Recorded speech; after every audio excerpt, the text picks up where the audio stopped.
Autechre are an electronic music duo from Rochdale in Lancashire in England. They are Sean Booth and Robert Brown, and they met through the Rochdale graffiti scene, apparently. They released their first single actually under the name of Lego Feet before their first Autechre single, which was released in 1991.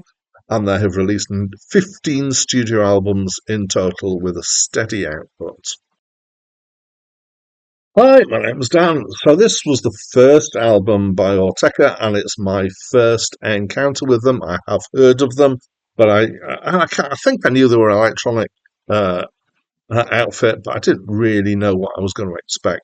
So before I move on, I'm just going to talk about the bit that I've picked up about the pronunciation of the name of the outfits. I'm using the pronunciation Autechre because apparently that's what they use. But apparently you're allowed to pronounce it however you like. They say it's open to interpretation.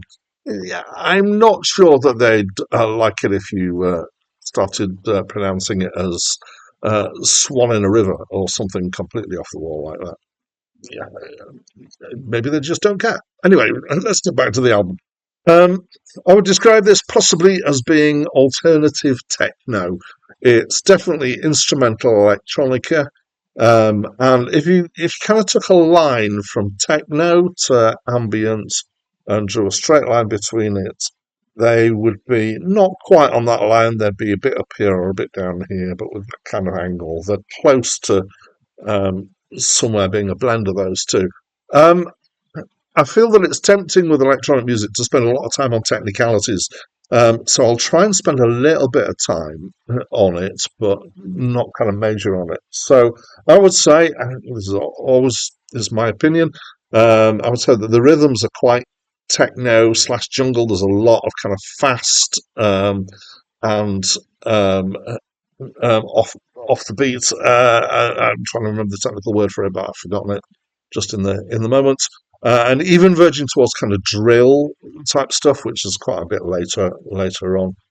But it's not generally got the big bass drum beats like a lot of UK electronica of around this kind of time had. And with that, then there's quite a bit of kind of more floaty pad sounds, and then a tendency to use a big fat spelled PHAT analog bass sound, and there's a lot of echo being used here as well. Actually, I felt it was a bit like sometimes some of the sounds were very Jean-Michel Jarre. Some of the actual music was kind of had a Jean-Michel Jarre feel about it. Not quite as melodic as Jean-Michel Jarre, but some of the kind of same feels. It's almost like as if Jean-Michel Jarre was doing rave.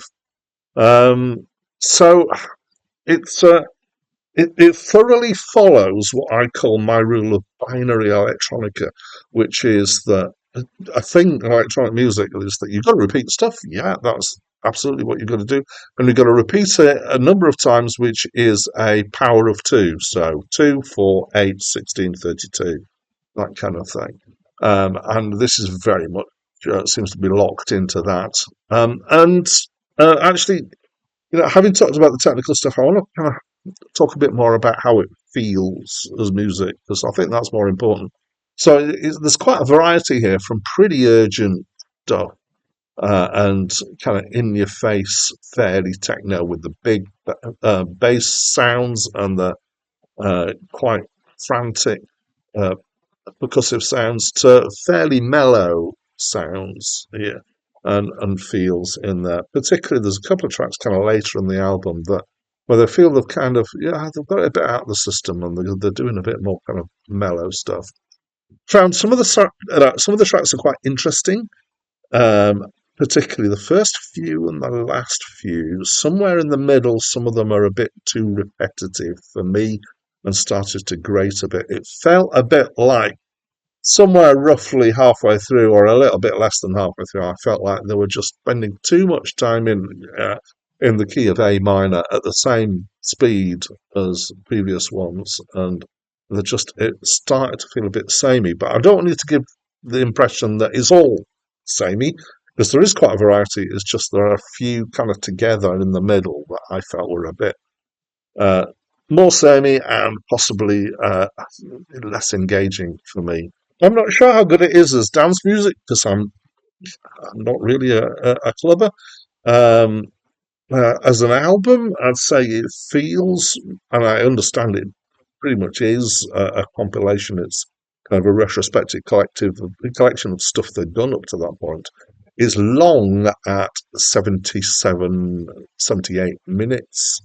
And it feels like it's better suited for kind of picking out one track and using it as a club than as a an album listening experience. And I kind of some people will like it like that, but not much. Not so much me. I felt like I do uh, like electronica generally, British electronica especially, um, but I felt like they didn't quite hit the spot with me. So that's what I think. What do you think? I'd love to know. Please do leave me a comment in the comments down there. It'll only take you a few seconds, and that's it from me for now.